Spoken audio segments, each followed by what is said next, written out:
ఒక మాట చెప్తాను వినండి. మీ ఇంట్లో కానీ మీకు తెలిసిన వాళ్ళ ఇంట్లో ఇలా గనక ఒకవేళ జరుగుంటే మీరు చేయాల్సింది, అంటే మీ ఇంట్లో కానీ లేక మీకు తెలిసిన వాళ్ళ ఇంట్లో అకాల మృత్యువు సంభవించింది అంటే అందులో సందేహం లేదు, తప్పకుండా 5వ స్థానంలో రాహు ఉంది అని అర్థం. ఓసారి చూసుకోండి.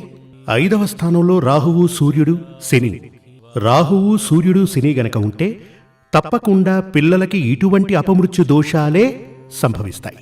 సూర్యుడు గనక ఉంటే 100 దోషాలు, శని ఉంటే 1000 దోషాలు, రాహు ఉంటే 1,000,000 దోషాలు. ఇప్పుడు ఇలా చాలా మంది వస్తూ ఉంటారు. వాళ్ళు నాకు చెప్తున్నప్పుడు నేను చెప్తాను, మీ జాతకం తీసుకోండి, 5వ స్థానంలో దోషం ఉంది అని ఖరాఖండిగా చెప్తాను. అప్పుడు మనం గనక చూసినట్లయితే ఆ దోషం ఉంటుంది. అంటే నా ఉద్దేశం, ఇప్పుడు మీ జాతకంలో ఇటువంటి గ్రహాలు గనక ఉంటే, అది కూడా 5వ స్థానంలో ఉంటే, ఈ విషయం చెప్పడానికి కారణం ఆవిడికి నేను ఫోన్ చేసి అడిగాను, అసలు మీ జాతకంలో ఏ గ్రహాలున్నాయి? నా జాతకంలో 5వ స్థానంలో శని ఉంది, మా భర్త జాతకంలో 5వ స్థానంలో రాహు ఉన్నాడని చెప్పి